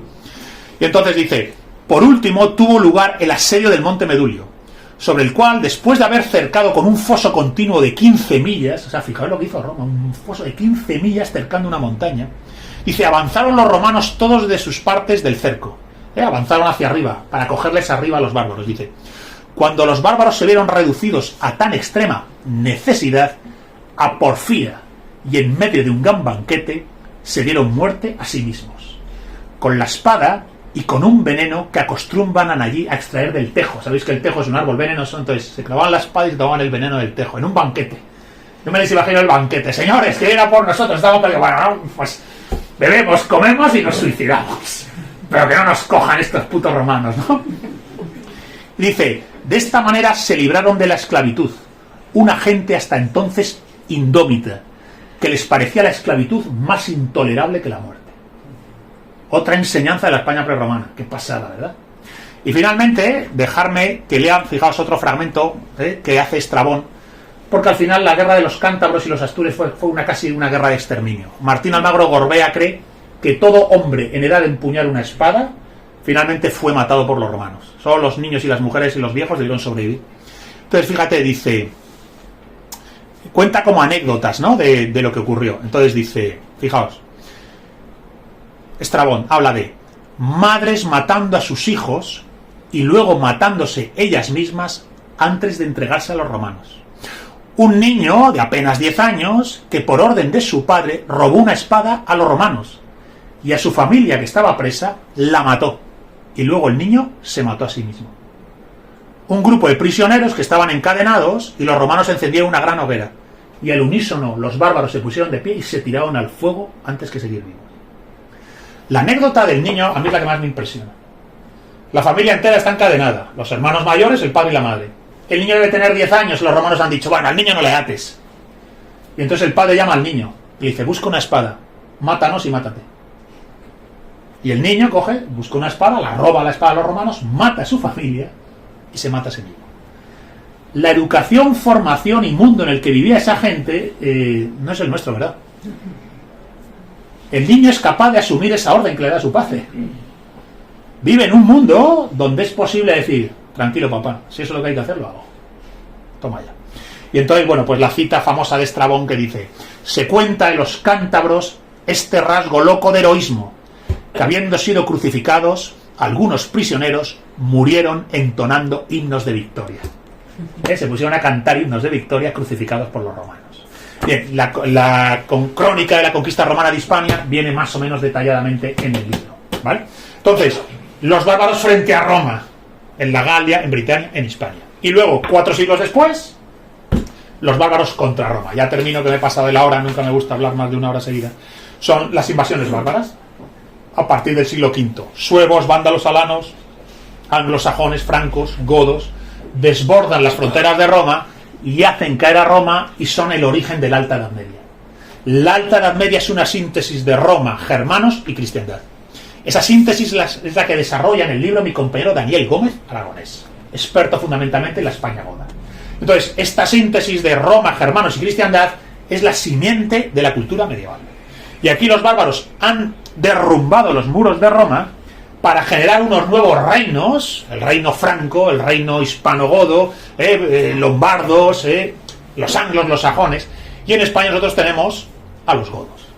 Nosotros decimos que España se funda con la España visigoda, a través del Tercer Concilio de Toledo. Tercer Concilio de Toledo, que supone la unificación de la provincia romana de Hispania. Yo en mis libros, en mis conferencias digo Hispania o España, nunca Península Ibérica. Hispania, provincia del Imperio Romano, queda unificada con un mismo rey, unas mismas leyes y una misma religión. ¿Qué es lo que funda el reino visigodo? Pues no la nación española al modo de nación política moderna, 1812. Lo que funda es la cristiandad hispánica. Se funda un reino para la cristiandad española. Y ese reino, la cristiandad española, la fundan esos bárbaros que con Alarico han saqueado Roma, después se han enfrentado a los hunos en la batalla de los campos cataláunicos y han derrotado a Atila, y después han cruzado los Pirineos y han fundado el reino visigodo de Toledo, el origen del Regnum Hispaniae. Este reino, lo sabéis, saltará por los aires con las invasiones de los moros, en el año 711, y España se refundará en el norte y se hará después de norte a sur, en la Reconquista, ¿verdad? Pero el punto de partida son esos bárbaros godos que desde el sur de Suecia durante 2 siglos cruzaron Europa hasta formarse en las élites aristocráticas guerreras de la España de la Alta Edad Media. Y por mi parte poco más. Thank you very much, everybody.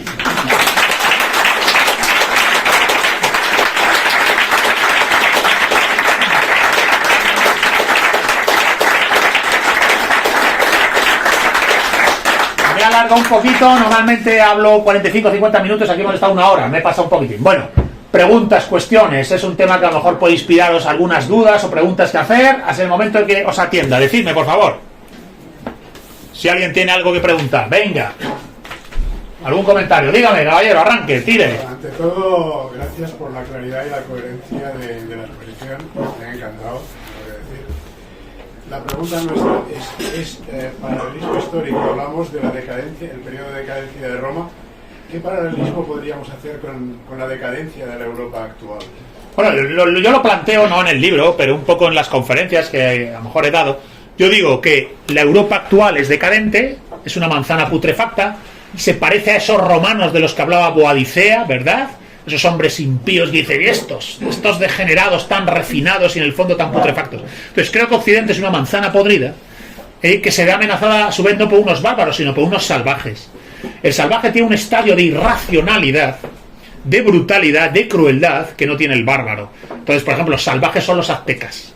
Los aztecas, que Dios gracias los españoles pusieron fin, ¿no? La monstruosidad azteca la pone fin los españoles, son salvajes, en una irracionalidad tan grande que les lleva al canibalismo, a la antropofagia.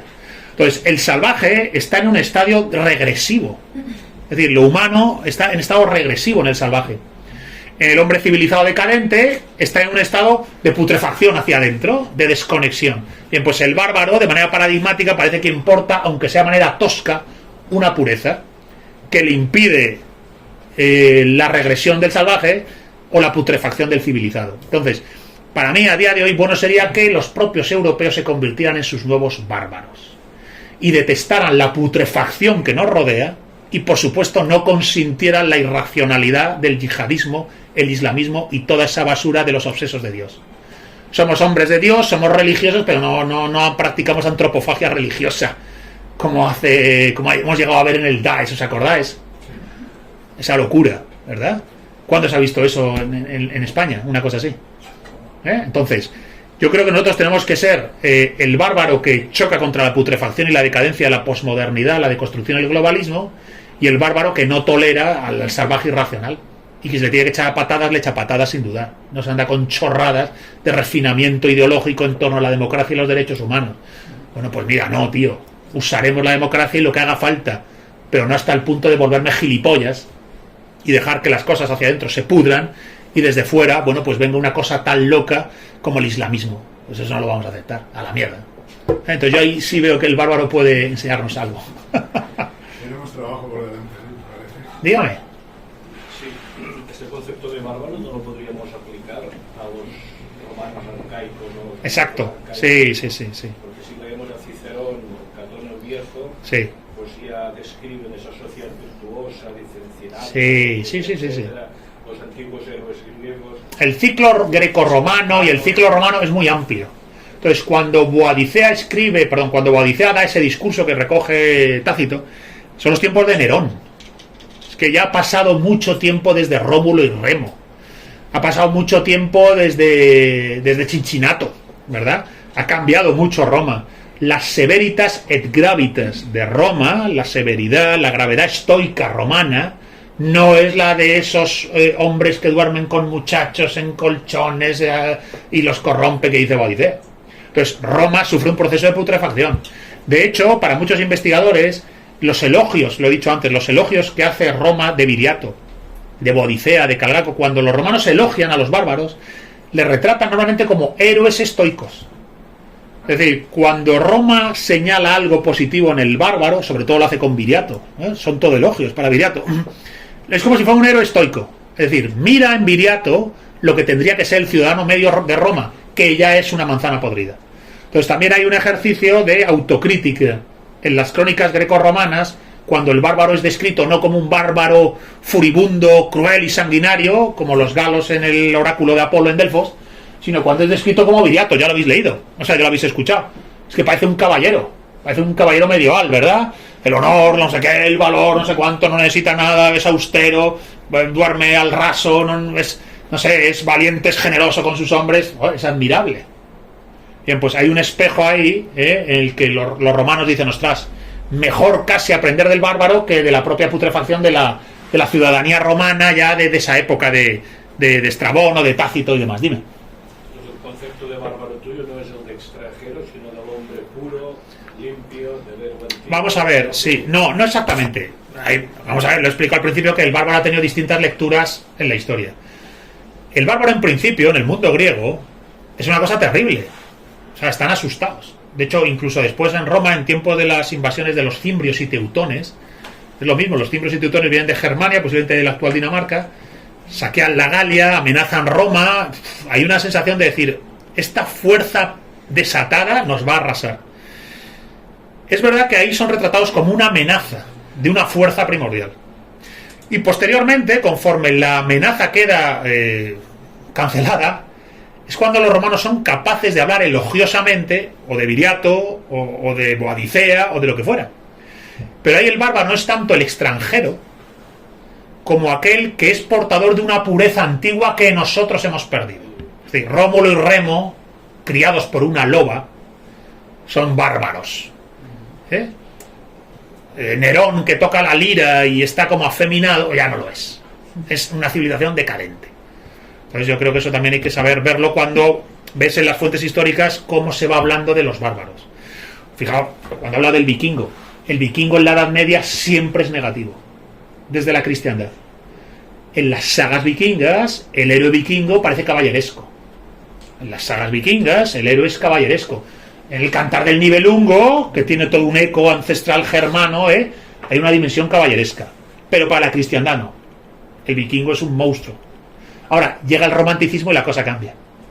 Y el vikingo se convierte en el paradigma del bárbaro, siendo el bárbaro el antagonista del decadente moderno. Porque ya en el siglo XIX aparecen las primeras referencias a la modernidad como decadencia. Es una cosa del siglo XIX. En el siglo XIX es cuando aparece una primera conciencia de Occidente entra en putrefacción. Y entonces el romanticismo idealiza figuras. Esparta empieza a ser de nuevo recuperada e idealizada en el siglo XIX. Esparta empieza a ser revisitada en el siglo XIX y empiezan a decir, ostras, los espartanos, eso sí eran hombres, eso sí es una sociedad. No, la decadente sociedad occidental de finales del XIX, principios del siglo XX. Porque Esparta acaba haciendo también un paradigma, no lo hemos hablado, pero Esparta no son bárbaros, no entran en la categoría de bárbaros, pero recordar que Esparta en el siglo XIX hay un momento en que es idealizada. Platón la idealiza, ojo, recordar Platón, las cosas que cuenta los espartanos, ¿no? Que están en las Olimpiadas y sabéis que van por ciudades, ¿no? En las Olimpiadas sentados en las gradas, y va pasando un anciano delante de Atenas, de Tebas, de la ciudad que sea, y no se levanta nadie. Y cuando pasa delante de la grada en la que están los jóvenes espartanos asistiendo a las Olimpiadas, a los deportes, pasa el anciano delante de la grada espartana y todos los espartanos se levantan a una para ceder el asiento al anciano. Y entonces dicen, ostras, los espartanos, tío, ¿cómo son? Joder. Entonces, eso que ya está en Grecia, el siglo XIX también lo recupera y se hace la idealización de Esparta, que se llega a convertir como pasa con los bárbaros del heavy metal, en el cómic de Frank Miller, ¿verdad? El cómic del 300 y la película 300, que todos hemos visto, ¿no? Que ya, bueno, pues es una peli, no tiene valor histórico, pero ya hace esa idealización. Entonces, no sé si me voy siempre por las ramas. A donde quiero llegar es que el bárbaro se puede ver a distintas lecturas y niveles. En el libro se hace un encuadre general del bárbaro y después un desarrollo histórico, tanto del bárbaro frente a Roma como del bárbaro contra Roma. No olvidemos que, por ejemplo, en Conan, Conan no le gusta a la sociedad, ya digamos, la urbe y tal, ya desconfía de ellas, mercaderes, gremios, cosas raras, pero tampoco es el chamán trasnochado que se come a sus hijos porque... Los pictos de los yermos, ¿verdad? En los cómics, recordar que, bueno, en las novelas están los yermos pictos, que son salvajes, antropófagos, cazan gente, cogen a los colonos de Aquilonia y matan a mujeres y niños y se comen a los niños, ¿no? Entonces, esa cosa que hacen los pictos, a Conan, que es bárbaro, le contrata a Aquilonia para en la frontera parar a los salvajes. Pero luego el rey de Aquilonia es un decadente. Y entonces Conan mata al rey y se hace rey. No deja de ser una novela de un joven, Robert Irving Howard, ¿no? Flipado con esto. Pero a nivel simbólico está en esa idea. O sea, Aquilonia es decadente, los reinos iborios son decadentes. Ni unos ni otros. ¿Sí? Pero los salvajes que están en los yermos pictos que se comen a los niños, o sea, Conan ni lo tolera. Dice, ¿pero qué es esto? Y se va a la frontera como mercenario a luchar contra los salvajes. Entonces, yo creo que es un poco una ecuación que hay que tener presente, porque creo que el islamismo, yo soy absolutamente islamófobo. Eso no se puede decir, yo lo digo, yo soy absolutamente islamófobo. Considero que el Islam es una manifestación del Kali Yuga. Entonces, o la variante que tenemos a día de hoy, es salafista, bueno, por lo menos el salafismo. Bien, pues el salafismo es una cosa salvaje. Entonces, no hay nada que hablar. El mal no tiene derechos ni otorga dones. O sea, el mal no tiene derechos ni otorga bendiciones. No hay nada que negociar con él. Pero la putrefacción y la decadencia no es algo que puedas aplaudir. No es algo con lo que te puedas, no sé, contemporizar. Entonces, no vamos a contemporizar con la decadencia y no vamos tampoco a consentir que el mal tenga derechos, pues no los tiene. Entonces, yo creo que nos salimos del tema de los bárbaros históricos, obviamente nos hemos salido, pero sí que el bárbaro, en cuanto a narrativa popular de quien no es civilizado decadente, pero tampoco es un salvaje, es una idea que sí se puede recuperar para los tiempos que corren, ¿no? Más cosas. Te preguntaría si estás de acuerdo con la tesis de la conquista de América por parte de España como un hecho análogo a la conquista de Hispania por parte de Roma.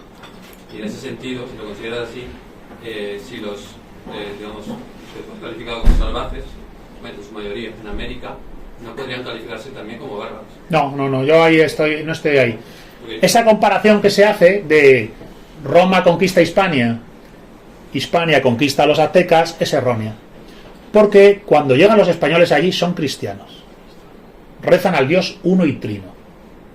Y reconocen la dignidad esencial del ser humano, trasladada así por la propia religión cristiana. Y lo que se encuentran allí no es a Retógenes, ni a Viriato, ni a los astures y cántabros. Se encuentran un montón de pueblos indígenas desesperados por la tiranía azteca. Hernán Cortés tiene 300 hombres, su ejército, etcétera, pero un montón de indígenas que se ponen del lado de Cortés para derrocar la tiranía azteca, que es capaz de construir esas pirámides, esa monumentalidad impensable. En cántabros, astures, galaicos o arébacos no tienen esa monumentalidad y hacen esos sacrificios humanos de antropofagia cruel. Tiene una manera casi, me atrevería a decir, satánica de rezar a sus dioses, arrancando el corazón y tal, ¿no? Cuando lees la crónica Conquista de la Nueva España, ¿no?, de Bernardo Díaz del Castillo. Entonces, yo creo que lo que hace España ahí es una labor heroica de redención. Rescata a los pueblos indígenas de la tiranía satánica antropófaga de los aztecas. Y Hernán Cortés debería ser santo. Santo heroico, pero santo. Es el hombre de acción más grande que ha conocido la humanidad.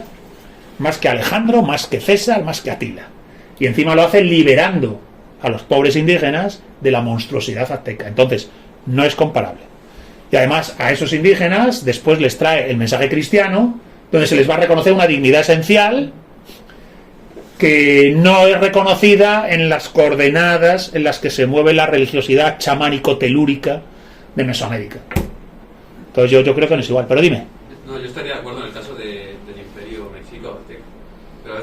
se hace una generalización, digamos, para combatir la leyenda negra, se hace una suerte de leyenda negra indígena precolombina, pues, como evadiendo que aparte de los aztecas había muchísimas más tribus, pero los aztecas eran una minoría. Sí, los incas no eran tan malos, bueno, lo eran seguro. Sí, o sea que te entiendo, que digo que, o sea, entiendo la tesis de que eran cristianos y los romanos no, pero igual yo creo que se generaliza y digamos que hay cosas valiosas también según qué tribus.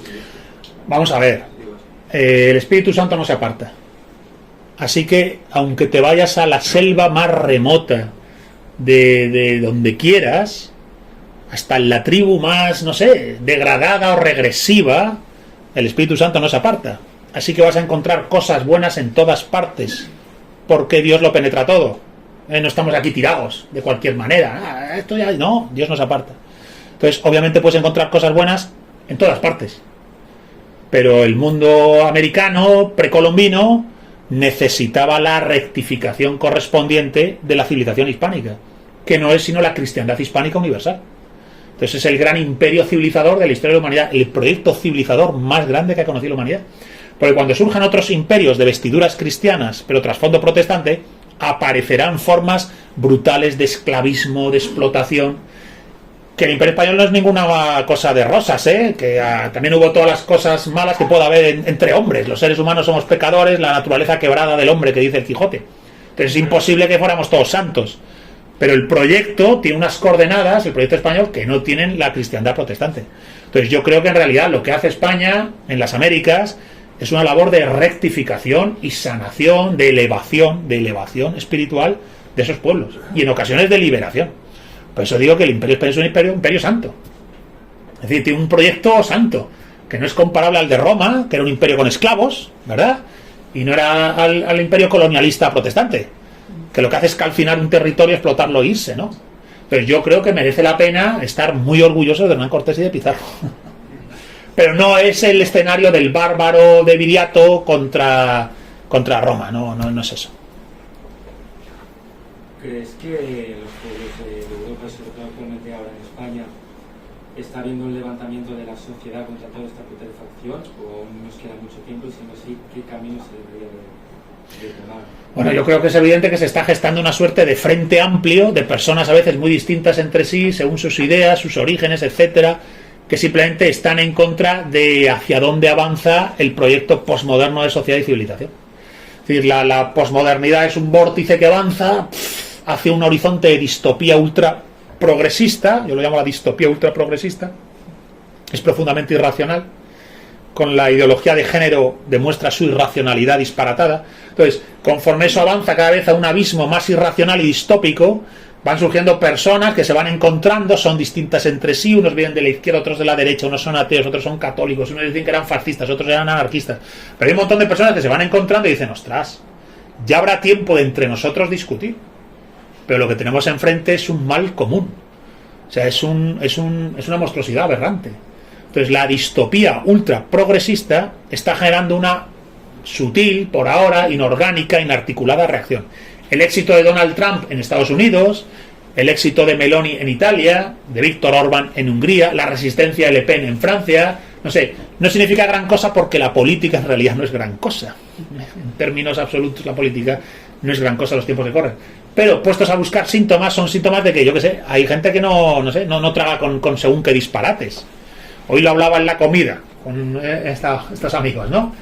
Como la evidencia científica, oye, que no es una cosa de fe, la evidencia científica es que hay una fase de la vida humana que es embrionaria y fetal. El óvulo fecundado por un espermatozoide lleva dentro de sí toda la información genética de un ser humano. Una información genética que además es única y irrepetible. Si destruyes una vida humana en su fase embrionaria, no es sustituible por otra, como no son iguales dos hermanos. Cada persona es única y irrepetible. Dios no genera personas, por decirlo así, a beneficio de inventario. Cada una tiene dones y cualidades únicas. Entonces, esa unicidad, esa exclusividad está ya en la fase embrionaria de la vida humana. Y esto no es de fe, es evidencia científica. Ese embrión que luego hace feto, y feto que hace bebé. Bien, pues, las leyes del aborto se elaboran sin atenerse a la evidencia empírica de que, como era de esperar en una especie mamífera, el hombre, el ser humano, tiene una fase de su vida que es embrionaria y luego fetal. O sea, existe el feto humano, tíos. Esto es empírico, joder. Bien, pues las leyes del aborto se comportan como si eso no existiera. Entonces, esa irracionalidad tan patente, sin embargo, opera. Opera hasta el punto que el irracional soy yo, por decirlo. ¿Verdad? Bien, pues esa es la distopía progresista. Entonces, frente a esa distopía va surgiendo un montón de voces de personas a veces muy distintas que van diciendo, oye, tío, yo quiero arraigo, tradición, linaje y verdad. Y luego ya veremos lo demás. Pero quiero arraigo, tradición, linaje y verdad.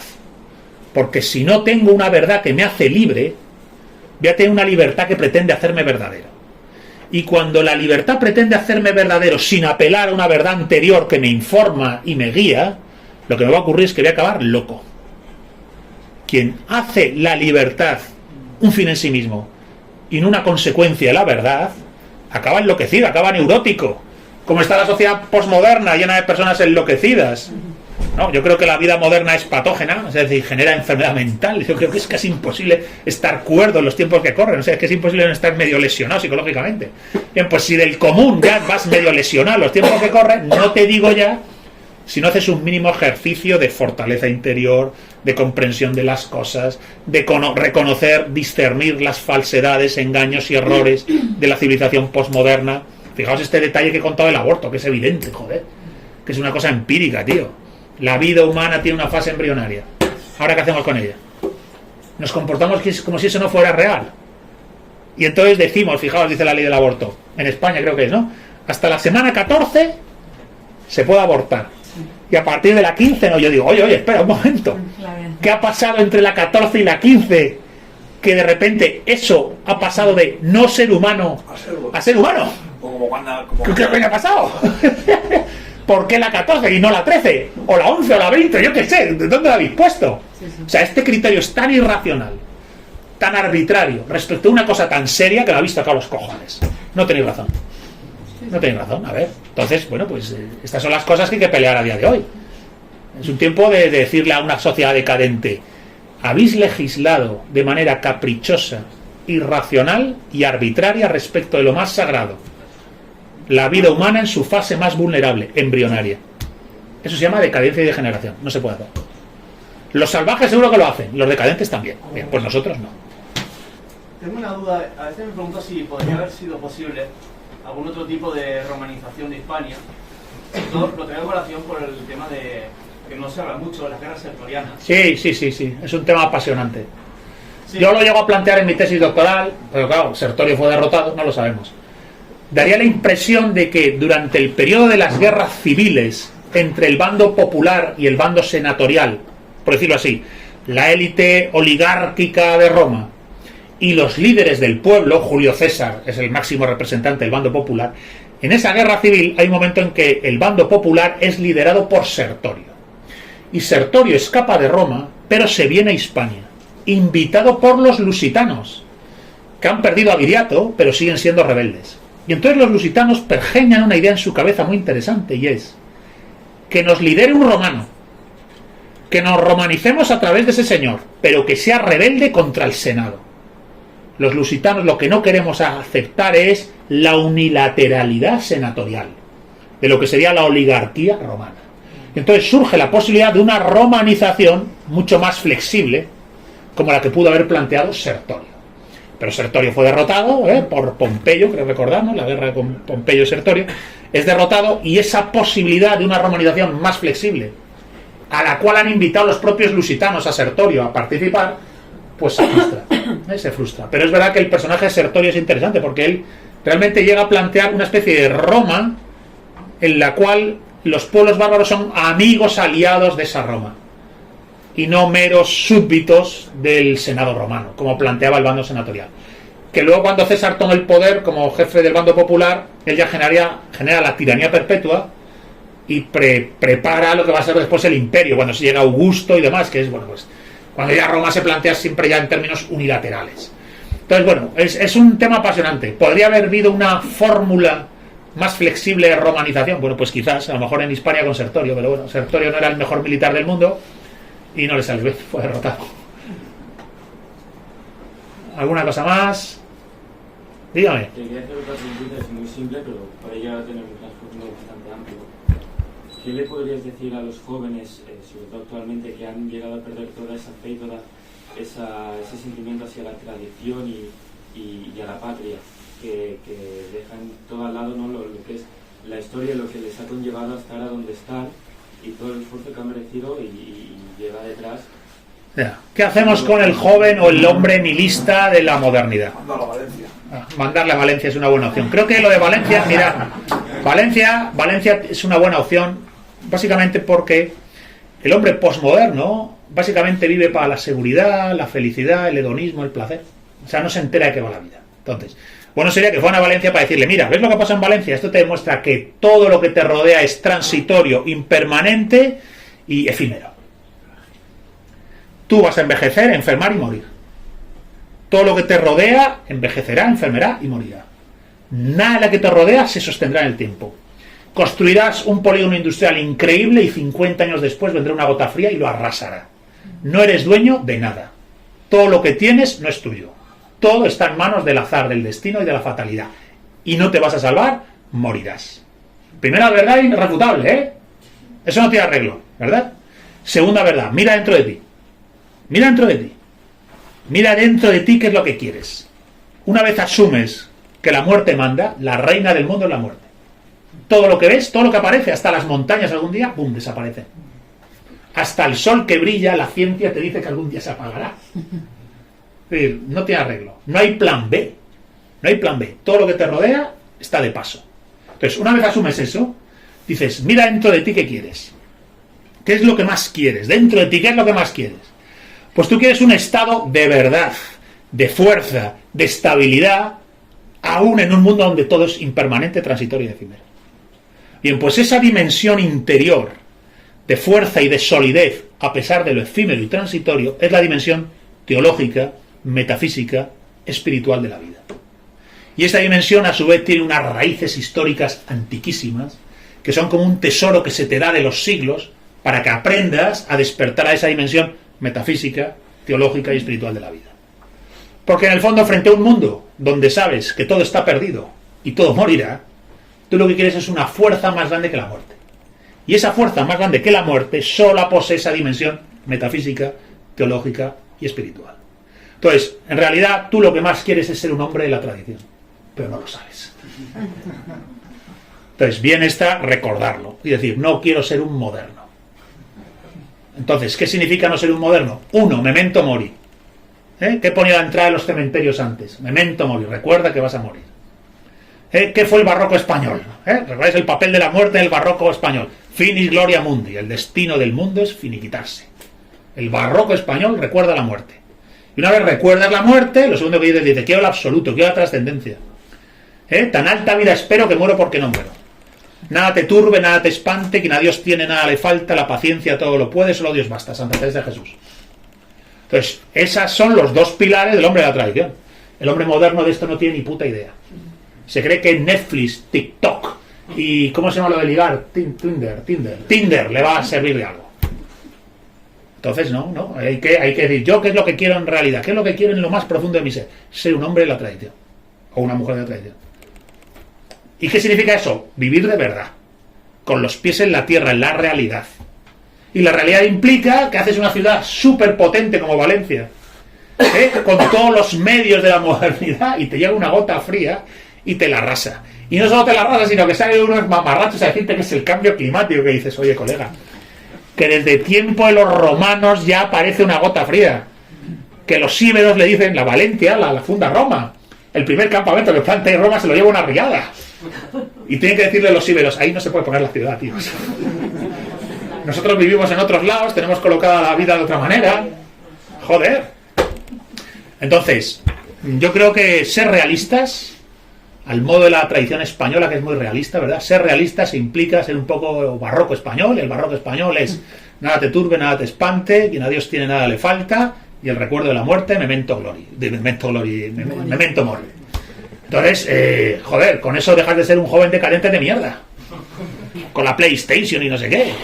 Pues vete a Valencia, claro, vas a Valencia y dices, ostras, amigo.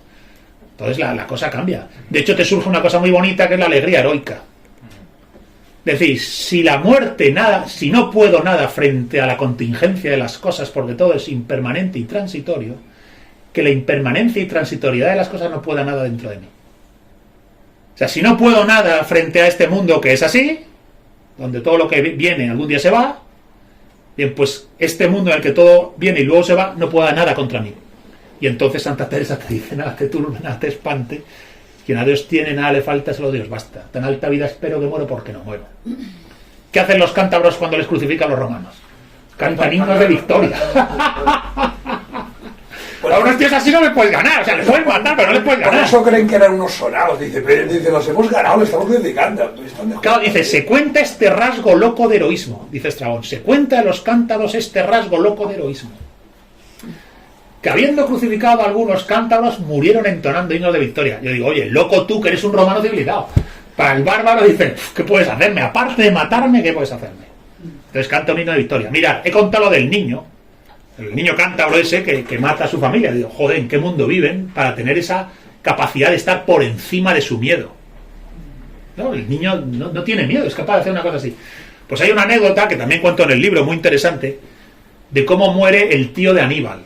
Recuerda que es Almílcar, Asdrúbal, Aníbal. Es el linaje de los cartagineses en España. Bien, pues antes de Aníbal está su tío dirigiendo el ejército cartaginés, Asdrúbal. Entonces, fijaos la anécdota, yo la desarrollo porque los romanos la recogen a través de fuentes de Cartago. Asdrúbal pacta con un jefe celtibérico, quizás carpetano, no queda claro, que se llama Tago, como el río Tajo, Tago. Pero no sé qué pasa, que Asdrúbal al final condena a muerte a Tago y lo mata. Esto es histórico. Bien, pues fijaos, un miembro de la cofradía guerrera, un hombre de los que había jurado lealtad a Tago, iban en hermandad guerrera, un miembro de la hermandad guerrera de Tago, se cuela por la noche en el campamento cartaginés, se mete en la tienda de Asdrúbal y lo mata con sus propias manos. Y se echan encima de él, la guardia le cogen, pero se deja coger, dice, no, si me da igual, yo ya le he matado. Entonces los cartagineses, que eran muy crueles, le queman, le azotan, le arrancan la piel a tiras y le crucifican. Y entonces dice el cronista, durante toda la tortura, dice, este tal Tago no abrió la boca, no se quejaba, no lloraba. De hecho, únicamente hacía, a veces miraba a sus torturadores y sonreía. Entonces yo digo, vale, entiendo que Chuck Norris resiste a la tortura en Desaparecido en combate. Y entiendo que Mel Gibson resiste a la tortura en Braveheart. Pero son películas. Aquí tienes un personaje real que resiste la tortura. Bien, yo digo, no se puede resistir la tortura si no estás entrenado. O has sido sometido a algún tipo de disciplina espiritual que te descondiciona de tu cuerpo, de tu mente, o sea, que te da una esfera interior invulnerable, o da igual lo fuerte que seas, lo valiente que seas. Si te queman con hierros ardientes, si te arrancan la piel a tiras, vas a gritar desesperado de dolor. A no ser que te hagas un entrenamiento que te permite decir, yo soy mi alma, no mi cuerpo. Yo soy mi alma inmortal. Y este dolor que siento no soy yo. Bien, pues esa disciplina de algún modo la tuvo que tener ese tal Tago. Por eso también es interesante, lo señalo en el libro, cuando Estrabón dice, en el interior de la meseta, dice, viven comunidades de hombres que viven al modo lacónico, significa espartano. Entonces dice, comen una vez al día. Solo se alimentan de comidas sobrias y puras. Se dan baños de vapor y viven en un completo, constante ascesis guerrera. No dice más, no dice más. Claro, Estrabón no ha estado allí. Alguien, algún legionario se lo ha contado. Pero tiene la pinta de que están haciendo una especie, yo le llamo de yoga de la guerra. ¿Entendéis? Están haciendo una disciplina interior para ser absolutamente invulnerables. Y entonces los baños de calor, los baños de frío, una única comida, fatiga constante. Una disciplina que les permite que luego a lo mejor el tal Tago ese le crucifiquen, le torturen y el tío le da igual y solo sonríe. Digo, joder. Bueno, pues entonces como el niño ese también, desde niño, educado, para que le diga a su padre, roba una espada romana, mata a tu familia, mátate tú. No vamos a ser prisioneros, no vamos a ser esclavos. Y entonces el niño roba una espada, mátalo. Hostias. En fin, señores, pues muchas gracias a todos. No sé si alguien tiene algo más que comentar. Y si no, pues thank you very much everybody.